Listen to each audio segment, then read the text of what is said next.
Our next topic is introduction, sources of quality variation and control of quality variation and as well as GLP. So quality variation എന്ന് പറഞ്ഞു കഴിഞ്ഞാൽ നമുക്ക് തീരെ accept ചെയ്യാൻ പറ്റാത്ത ഒരു സംഭവമാണ്. കാരണം ഒരു പ്രോഡക്റ്റ് നമുക്ക് വിത്തൗട്ട് ഡിഫക്റ്റ് നമുക്ക് കിട്ടണമെങ്കിൽ നമ്മൾ ഒരുപാട് കാര്യങ്ങൾ അതിൽ ശ്രദ്ധിച്ചിട്ടുണ്ടാവണം ആ പ്രോഡക്റ്റ് പ്രൊഡ്യൂസ് ചെയ്യുന്ന സമയത്ത്. സോ അതിൽ വളരെയധികം നമ്മൾ ശ്രദ്ധിക്കേണ്ട ഒരു കാര്യമാണ് ക്വാളിറ്റി ഒരിക്കലും അതിൽ കോംപ്രമൈസ് ആവാൻ പാടില്ല. സോ എങ്ങനെയാണ് ഒരു പ്രോഡക്റ്റിന്റെ ക്വാളിറ്റി വേരിയേഷൻ വരിക, അല്ലെങ്കിൽ എന്തുകൊണ്ടൊക്കെയാണ് വരിക, എങ്ങനെയാണ് അതിനെ കൺട്രോൾ ചെയ്യുക എന്ന് പറഞ്ഞിട്ടുള്ള ഒരു ക്വസ്റ്റ്യൻ ആണ് ഇത്. ഇത് കഴിഞ്ഞ ഫാംഡി സപ്ലിമെന്ററി ക്വസ്റ്റ്യനിലെ 10 മാർക്കിന്റെ ക്വസ്റ്റ്യൻ ആണ്. സോ നിങ്ങളിത് ഒരു ഈസി ആയിട്ട് എടുക്കരുത്, 10 മാർക്കിന് തന്നെ പഠിച്ചോളുക. 5 മാർക്കിന് കിട്ടിക്കഴിഞ്ഞാൽ വളരെ എളുപ്പമായിട്ട് എഴുതാൻ പറ്റുന്ന ഒരു ചാപ്റ്റർ കൂടിയാണ്. സോ ഇതിന്റെ സബ് ഹെഡിങ്സ് നമുക്ക് ഇമ്പോർട്ടൻ്റ് ആണ്. സോ പഠിക്കുന്ന സമയത്ത് അതും കൂടി ശ്രദ്ധിക്കണം.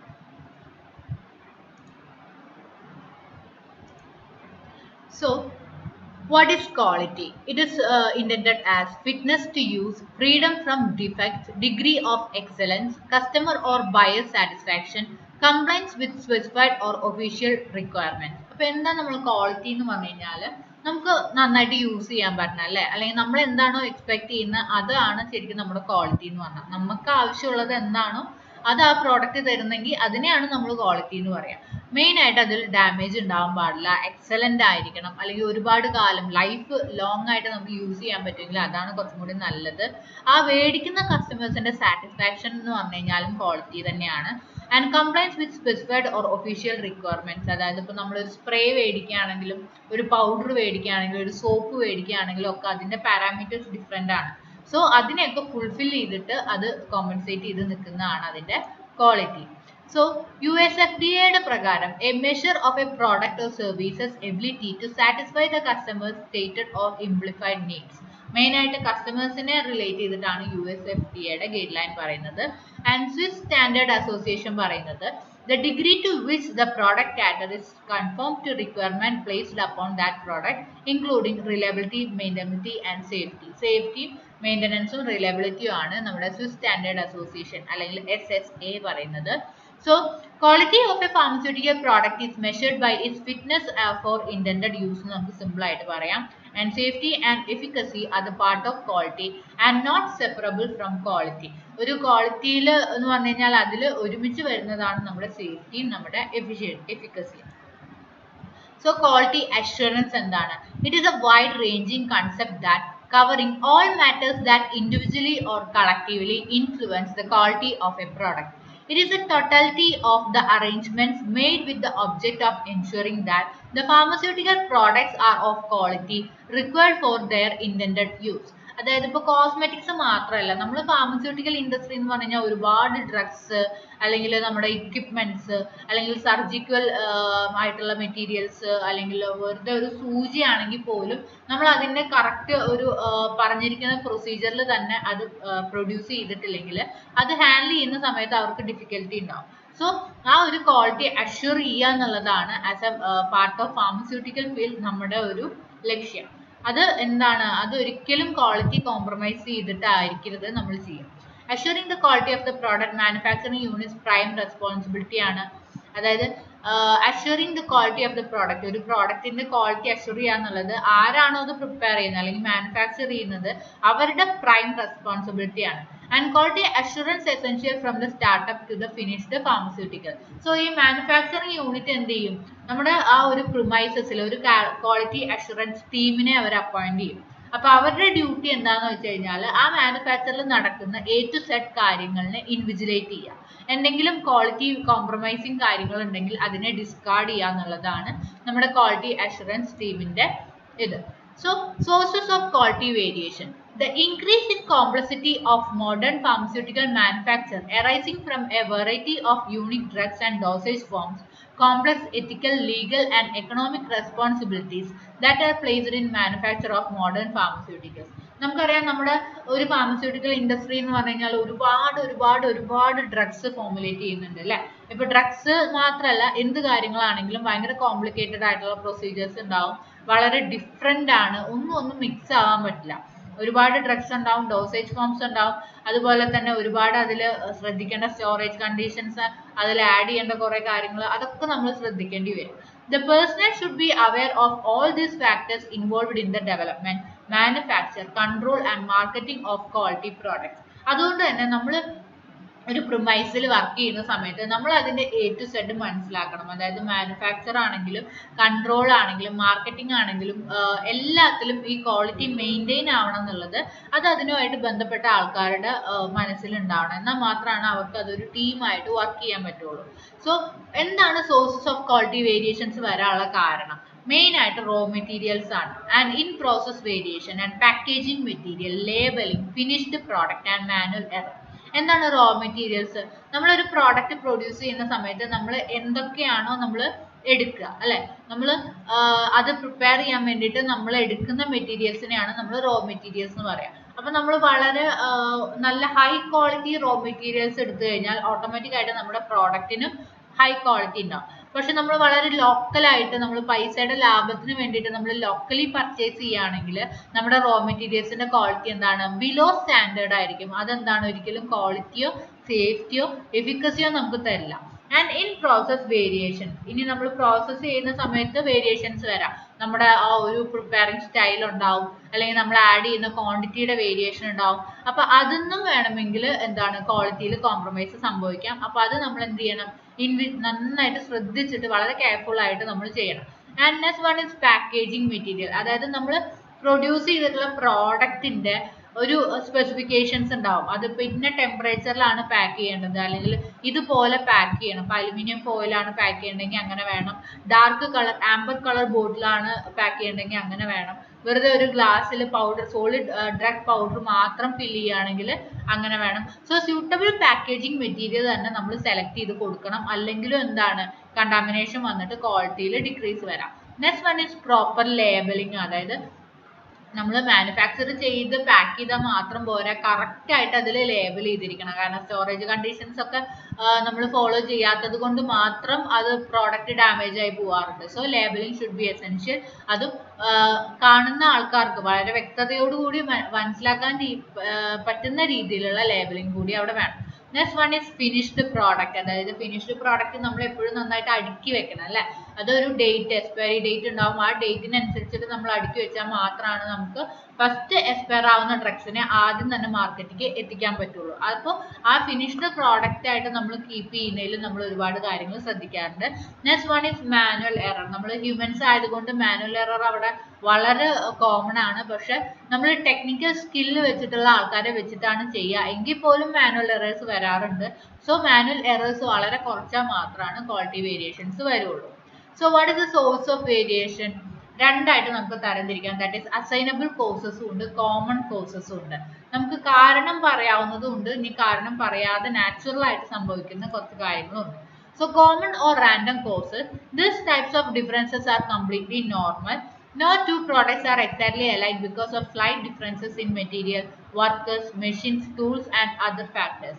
രണ്ട് കമ്പനിയുടെ പ്രോഡക്റ്റ് എടുത്തിട്ട് നമുക്ക് കമ്പയർ ചെയ്യാൻ പറ്റില്ല. കാരണം രണ്ട് കമ്പനിയിലും ഡിഫറെന്റ് വർക്കേഴ്സ് ആയിരിക്കും, മെഷീൻസ് ആയിരിക്കും, ടൂൾസ് ആയിരിക്കും, വേറെ മീൻസ് ഫെസിലിറ്റീസ് ആയിരിക്കും.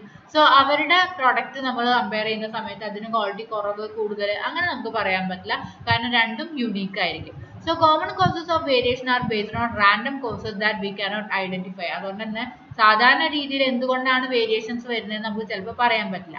And these types of variation are unavoidable and are due to slight differences in processing. അതുകൊണ്ട് തന്നെ നമുക്ക് ഇതിനെ ഒഴിവാക്കാൻ പറ്റില്ല. പക്ഷെ നമ്മളൊരു സെർട്ടൈൻ ലിമിറ്റ് വെക്കും. ആ ലിമിറ്റിന്റെ മുകളിൽ പോയി കഴിഞ്ഞാൽ എന്താണ് അവിടെ ക്വാളിറ്റി ഡീവിയേറ്റ് ആയി നമുക്ക് പറയാം. അപ്പൊ നമ്മൾ പ്രോഡക്റ്റിനെ ഡിസ്കാർഡ് ചെയ്യേണ്ടി വരും. Next one is assignable causes of variation. That is variation where the causes can be precisely identified and eliminated. These are called assignable causes of variation. Examples എന്താണ്? Poor quality in raw materials, an employee who needs more training, or a machine in need of repair. അതായത് നമുക്ക് കാരണം കണ്ടുപിടിക്കാൻ പറ്റും. അതായത് ഒരു raw materials വളരെ local ആയിട്ടാണ് നമ്മൾ പർച്ചേസ് ചെയ്തത്, നമ്മൾ ആഡ് ചെയ്യുന്ന സമയത്ത് തന്നെ അതിനൊരു മണവും ഒരു ഡിസ്റ്റേസ്റ്റ് ഒക്കെ ഉണ്ടെങ്കിൽ അപ്പൊ തന്നെ നമുക്ക് പറയാം എന്താണ് poor quality in raw materials ആണ്. അതുപോലെ ടെക്നിക്കൽ സ്കില്ലല്ലാത്ത ഒരു പേഴ്സൺ, ഇപ്പോൾ ഒരു ബി ഫാം എം ഫാം ലെവലൊന്നും ഇല്ലാതെ നമ്മൾ വെറുതെ ഒരു 10th സ്റ്റാൻഡേർഡ് പാസ് എന്ന് പറഞ്ഞിട്ട് ഒരാളെ നമ്മൾ ജോലിക്ക് എടുത്തു കഴിഞ്ഞാൽ അയാൾക്ക് ഒരിക്കലും ഒരു ഫാർമസ്യൂട്ടിക്കൽ ഫീൽഡിൽ പിടിച്ചെടുക്കാൻ പറ്റില്ല. സോ അതിന് ടെക്നിക്കൽ സ്കില്ലായിട്ടുള്ള ട്രെയിനിങ് കിട്ടിയിട്ടുള്ള പ്രോപ്പർലി ട്രെയിനീസിനെയാണ് നമുക്ക് വേണ്ടത്. സോ അങ്ങനെ നമുക്ക് എറേഴ്സ് വരാം. And machine in need of repair, ചിലപ്പോൾ നമ്മൾ ഒരുപാട് കാലമായിട്ട് നമ്മൾ വർക്ക് ചെയ്യുന്ന സമയത്ത് മെഷീൻസ് റിപ്പയർ ആവാം. സോ ആ ഡാമേജ്ഡ് ആയിട്ടുള്ള മെഷീൻസിനെ കൊണ്ട് വീണ്ടും നമ്മൾ പ്രൊഡക്റ്റ് പ്രൊഡ്യൂസ് ചെയ്യിപ്പിക്കുകയാണെങ്കിൽ എറേഴ്സ് ഒബ്വിയസ്ലി എറേഴ്സ് വരും. സോ ക്വാളിറ്റി എന്താണ് കോംപ്രമൈസ് ആവാറുണ്ട്. സോ ആ കാര്യങ്ങൾ നമ്മൾ ശ്രദ്ധിക്കണം. And the problem can be identified and corrected also if the problem is allowed. അപ്പോൾ നമുക്ക് വേണമെങ്കിൽ ആ പ്രോബ്ലം കണ്ടെത്തിയിട്ട് അതിനെ കറക്റ്റ് ചെയ്യാം, മീൻസ് കണ്ടുപിടിച്ചിട്ട് കറക്റ്റ് ചെയ്യാം. അതല്ലെങ്കിൽ ആ പ്രോബ്ലത്തിനെ അങ്ങനെ തന്നെ മെയിൻറ്റെയിൻ ചെയ്തിട്ട് പോകാം. ഇപ്പൊ ചില ഫേമിലൊക്കെ ഉണ്ടാകാറുണ്ട്, ചെറിയ ഡാമേജസ് ഒക്കെ ആണെങ്കിൽ അവർ അപ്പം തന്നെ ടെക്നീഷ്യനെ ഒന്നും വിളിക്കില്ല, കാരണം ഒരുപാട് പൈസയാവും. അപ്പം നമ്മളത് കണ്ടിന്യൂ ചെയ്തുകൊണ്ടിരിക്കും. And each of this persists, it will continue to create a problem in the quality of the product. പക്ഷെ അപ്പോഴൊക്കെ എന്താണ് ക്വാളിറ്റിയിൽ വേരിയേഷൻസ് വരും.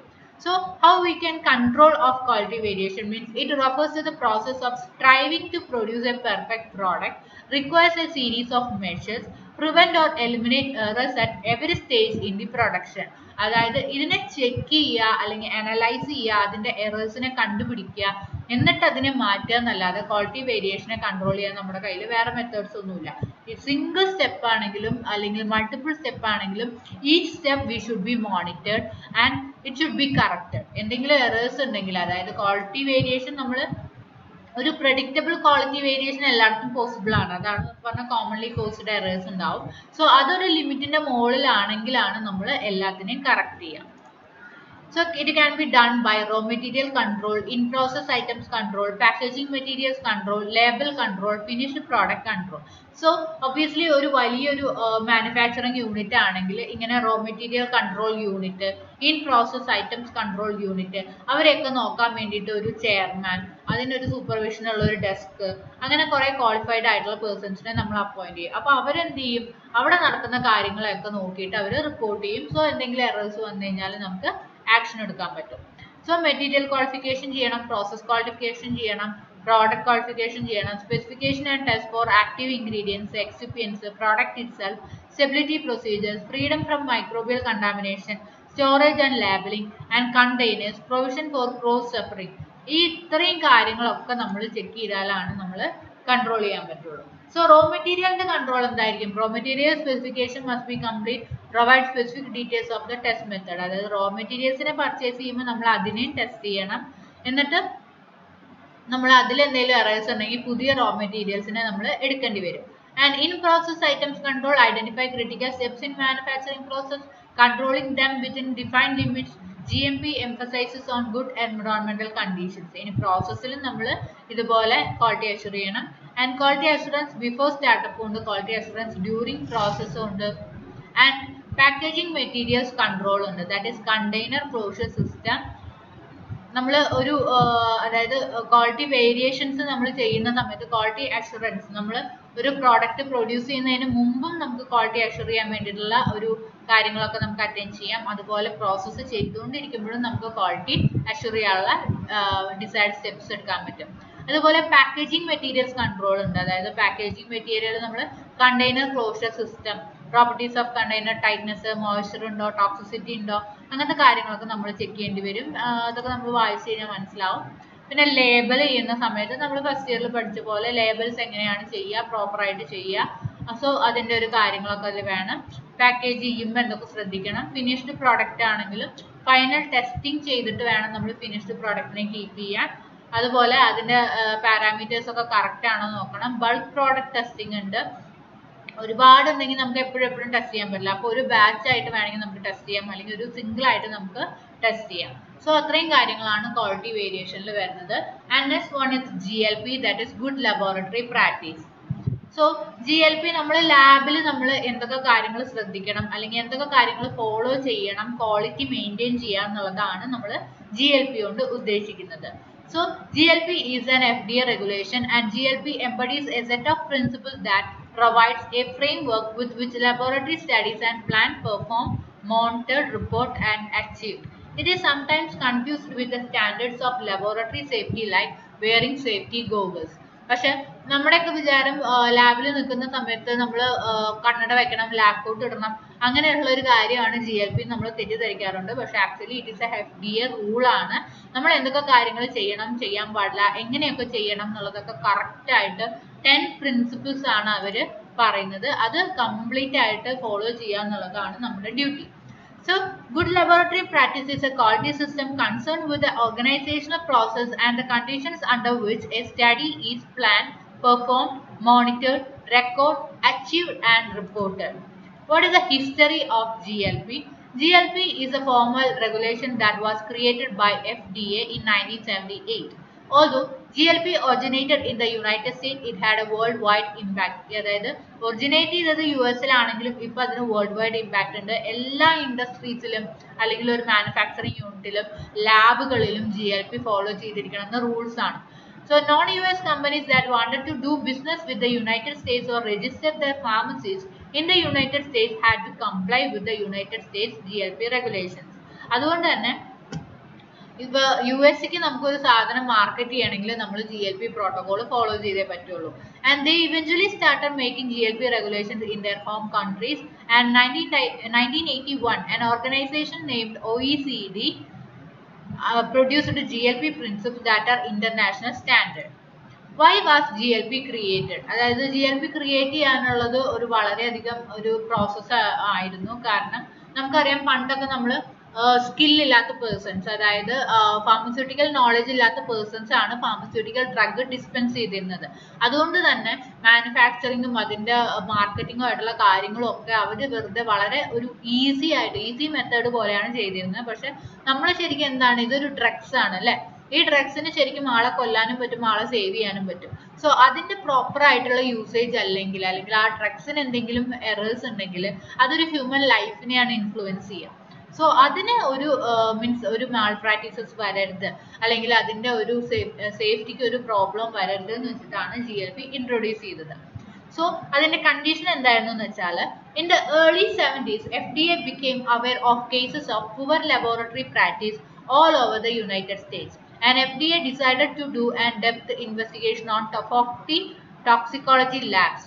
അതായത് 70s ഈ ലബോറട്ടറീസ് ഒന്നും ഒട്ടും നല്ലതായിട്ടല്ല വർക്ക് ചെയ്യുന്നത് എന്നുള്ള ഒരു ഇൻഫർമേഷൻ കിട്ടിയിട്ട് FDA ഒരു ഇൻസ്പെക്ഷൻ നടത്തുകയാണ് ഒരു 40 ലാബ്സിൽ.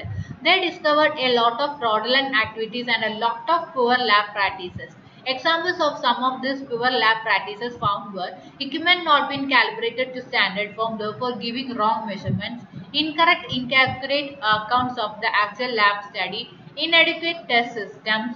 One of the lab that went under such an investigation made headline news is the name of the lab was Industrial Biotest Lab. This was a big lab that ran tests for big companies such as Procter and Gamble. Procter and Gamble അന്നത്തെ ഏറ്റവും വലിയ companies ആയിരുന്നു.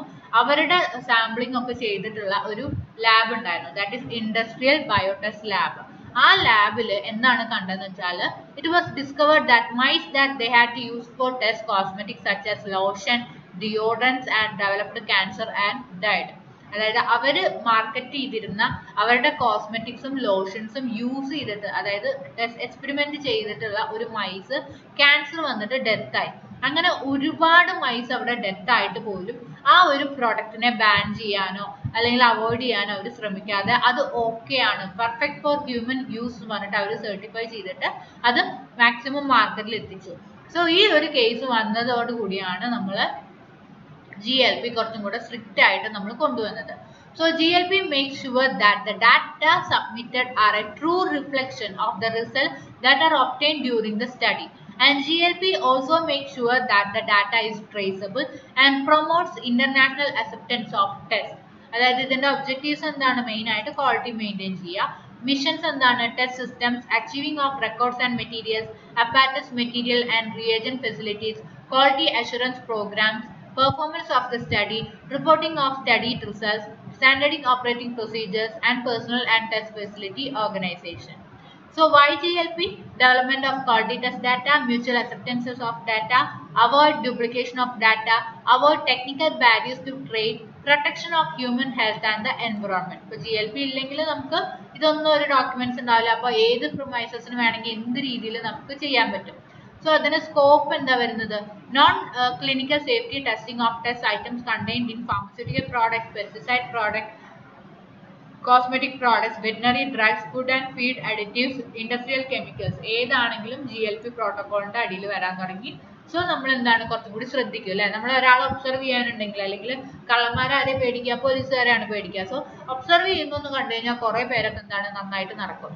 So it assures that the data are a true reflection of results obtained from studies and preclinical safety and residue safety, generation of high quality and reliable test data, mutual acceptance of data, increases public confidence, shortens the time to market for a new product, and more manpower is required, expensive ആണ്, time consuming ആണെന്നുള്ളതാണ് disadvantage. പക്ഷെ human safety നോക്കുന്ന സമയത്ത് ഇതൊരു disadvantage അല്ല. So ഇനിയാണ് നമുക്ക് പഠിക്കാനുള്ള GLPയുടെ 10 principles എന്ന് പറയുന്ന ഈ കാര്യം. ഇത് വളരെ ഇമ്പോർട്ടൻ്റ് ആണ്. GLP ചോദിക്കുക എന്ന് പറഞ്ഞു കഴിഞ്ഞാൽ നിങ്ങൾ ഇതാണ് എഴുതേണ്ടത്. Okay, sorry, my pen is not working. So what is എന്താണ് test facility organisation and personnel, quality assurance programme, facilities, apparatus materials and reagents, test system, test and reference items, standard operating procedures, performance of a study, reporting of study results, storage and retention of records and materials. So ഇത് ഓരോന്നും detail ആയിട്ട് എന്താന്ന് പറയുന്നുണ്ട്. Terms concerning the organization of a test facility, test site, test facility management, test site management, sponsor, study director, principal investigator, quality assurance program, standard operating procedure, master schedule. അതായത് ഇപ്പോൾ ഒരു industry തുടങ്ങുകയാണെങ്കിൽ അതിൻ്റെ facilities നമ്മൾ നോക്കണം. അതായത് വളരെയധികം ഒരു ജനങ്ങൾ തിങ്ങി പാർക്കുന്ന ഒരു ഏരിയയിൽ കൊണ്ടുപോയിട്ട് നമുക്കൊരു ഇൻഡസ്ട്രി തുടങ്ങാൻ പറ്റില്ല. നമ്മൾ എന്ത് ചെയ്യാണ്, കുറച്ച് വളരെ ഒഴിഞ്ഞ സ്ഥലങ്ങളിലാണ് നമ്മളൊരു ഇൻഡസ്ട്രി പ്രൊഡ്യൂസ് ചെയ്യുക. അവിടെ നമുക്ക് വെള്ളം, നമ്മുടെ പ്രോസസ് ഒക്കെ നടത്താനായിട്ട് നമ്മുടെ മെറ്റീരിയൽസ് ഒക്കെ കൊണ്ടുവരണമെങ്കിലുള്ള ഒരു റോഡ് സൗകര്യം, ഇങ്ങനത്തെ കാര്യങ്ങളൊക്കെ ഉണ്ടോ എന്ന് നോക്കിയതിന് ശേഷം മാത്രമാണ് നമ്മൾ ആ ഒരു സൈറ്റ് ചൂസ് ചെയ്യുള്ളൂ. അതുപോലെ ഫെസിലിറ്റീസും നമുക്ക് ആ ഒരു സ്പോൺസറിന് അത്രയും കപ്പാസിറ്റി ഉണ്ടോ എന്ന് നമ്മൾ നോക്കണം, അത്രയും പ്രൊവൈഡ് ചെയ്യാൻ പറ്റുമോ എന്നുള്ളത് നോക്കണം.